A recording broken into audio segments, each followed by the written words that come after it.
know a lot of people have said to me, a lot of people have said this to me that are close to me. How did you go on a TV program? I could never have done that. I could have never stood at the aisle with all these cameras on me. I'd have been a nervous wreck.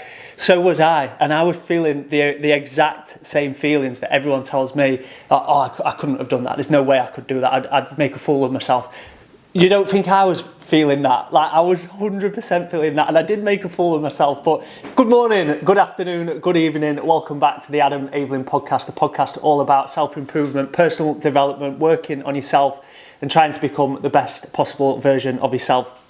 So today's episode is going to be about imposter syndrome, something that I think we've all probably dealt with, something that we all deal with. I'm going to share a little bit of my experience of imposter syndrome, what is it, and how to really enhance it and conquer the fear, because imposter syndrome is a bit of a superpower if you really know how to enhance that and use that as a superpower. So imposter syndrome is the feeling of being an imposter in either your job, either sort of like a sport that you're doing, or just any situation, feeling like you don't belong there, feeling like you're not good enough for the job, the situation, feeling like you've not got the skills to do it. But let me tell you something now from my experience, and one of the things that I do a lot is I read books from people that are very successful, like CEOs, like business people, sports people, or people that I really look up to. And every single book, there's a trend in every single book that people that have got to a place where they want to get to, and even when they're at that place, they 100% deal with imposter syndrome. And we all deal with it. Every single one of us deals with it. And it's really how to know and really be aware of the fact that it's normal to feel the feelings that you're probably feeling, whether you're in a job and you feel like I'm not right for this job, I can't do this job, I'm not good enough for this job. You are. There's a book that I was listening to, and it's kind of the reason for me making this podcast about imposter syndrome. So it's by a guy called Grant Cardone. The reason that I'm listening to that book at the minute is because it's connecting with me at the minute. It's called the 10X book, and obviously with what I'm trying to launch at the minute, I'm really trying to just put so much good information into my mind, and that book really gets you inspired and uplifted.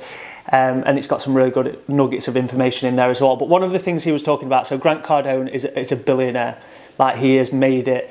And one of the things he was talking about is he was going to do a TV show. And the TV show that he was doing, on the way to the TV show, he had the imposter syndrome struck.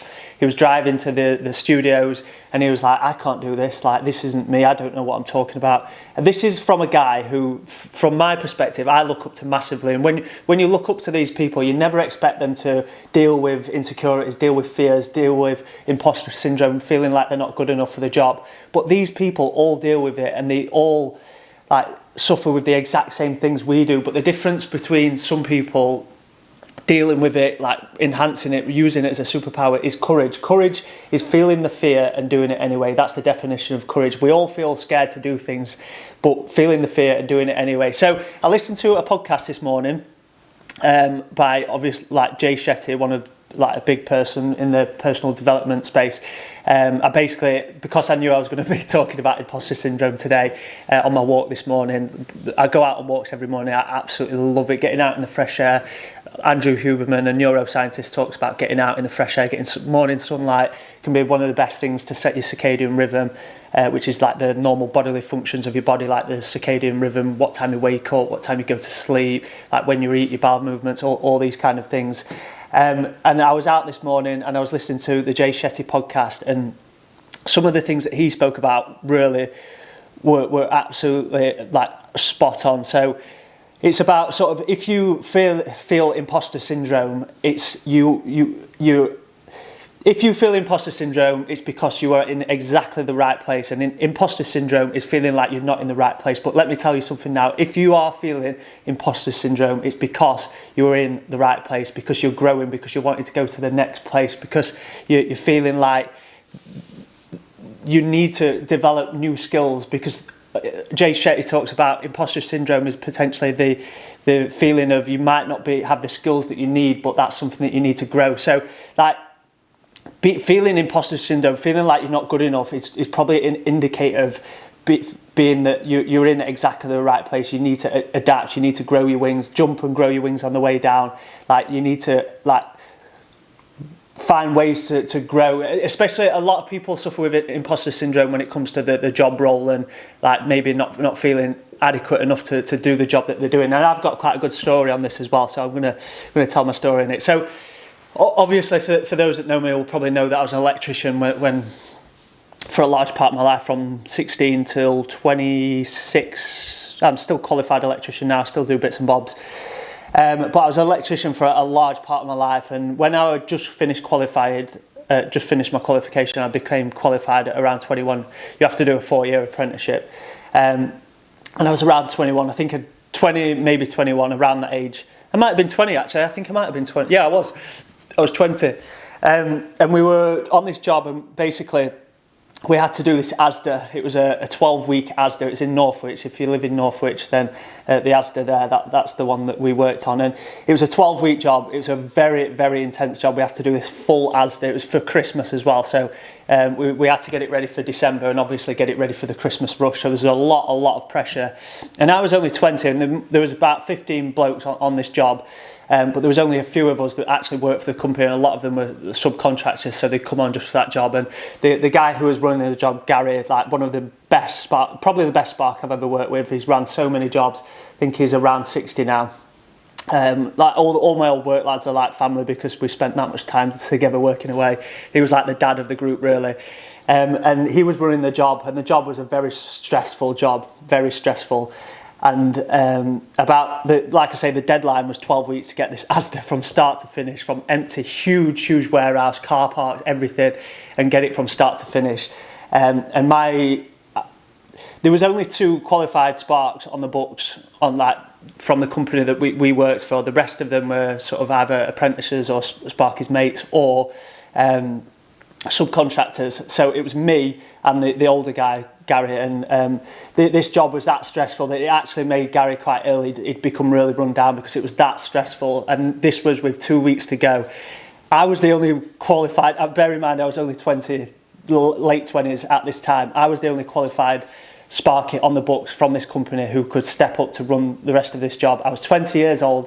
There was about 15 blokes, like fully grown men, 40, 50-year-olds, that I had to step up, and I got imposter syndrome because I was speaking to like bosses of ASDA, like big bosses coming in. I was signing off big contracts. I was signing off timesheets. I was signing off like the fire alarm system with proper fire alarm people, like all these big things, and I had to adapt.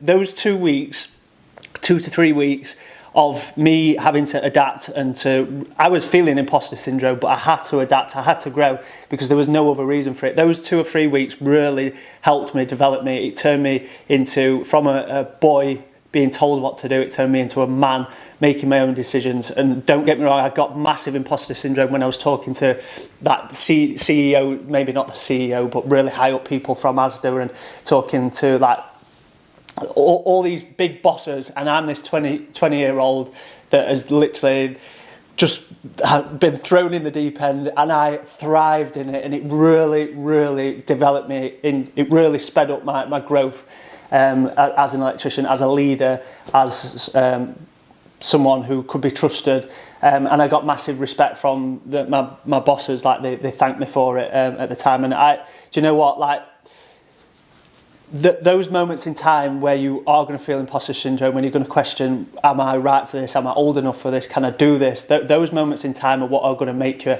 And you need to, like, if you're not feeling imposter syndrome, you're probably not growing. And this doesn't mean that you have to constantly feel imposter syndrome in your job. Like you might be comfortable in your job, you might be happy in your job, and you might be very confident in your job, but you need to be finding some sort of imposter syndrome in your life, because that's when you know you're going to grow. Like maybe it might be a new sport, maybe you might need to find a way to, maybe relationships, go and find, if you're single, maybe find like a new relationship, or maybe find like new friendships that push you outside your comfort zone. Like especially if you're someone that's quite an anxious person, you don't like going out meeting people, maybe you need to be like feel that imposter syndrome of this isn't me, like, what am I doing? Feel the fear. Remember, courage is feeling the fear and doing it anyway. Mix imposter syndrome with courage, with growth, and you can feel amazing.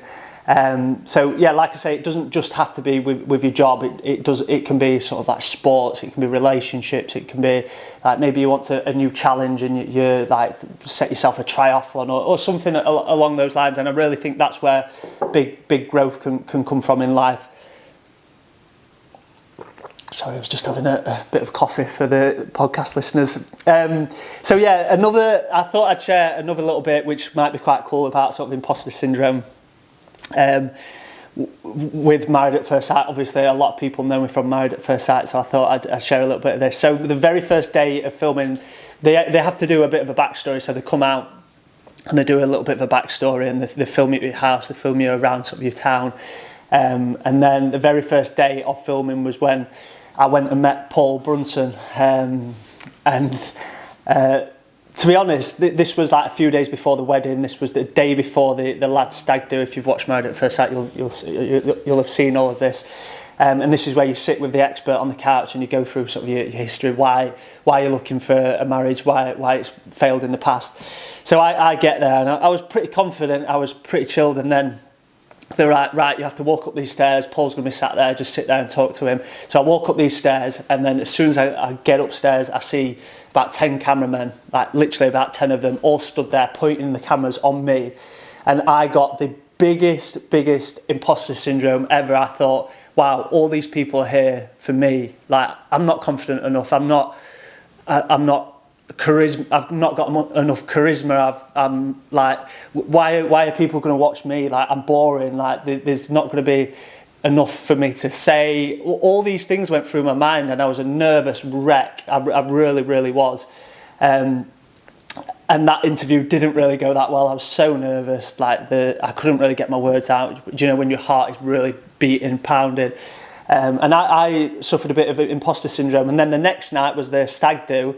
And once I'd gone through that little bit of imposter syndrome, and I was courageous, I didn't run away, I felt like running away, I felt the fear, and did it anyway. And then the next day, the stag do, like, I was sound, I was back to being me, I felt confident, I was chatting to the lads, I was in an environment where I was quite comfortable. Obviously, I've always been around lads, big groups of lads, like I'm a social person, but also working on site. So when it was a stag do, big group of lads, I was me, I was like the loudest one there, chatting to everyone, getting up, dancing, making conversations, and I didn't feel the imposter syndrome then because I'd just gone through it. So the reason that I kind of wanted to share that as well is because I know a lot of people have said to me, a lot of people have said this to me that are close to me. How did you go on a TV programme? I could never have done that. I could have never stood at the aisle with all these cameras on me. I'd have been a nervous wreck.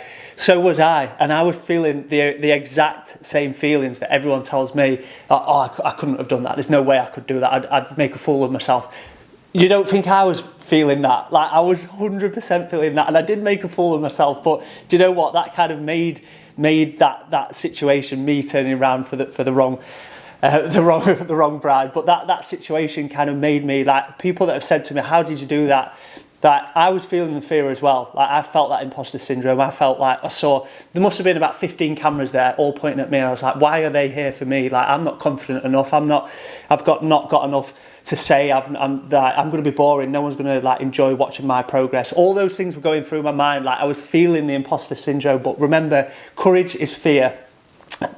Courage is feeling the fear, but doing it anyway. That's what the definition of courage. And sometimes you've got to step up and do it.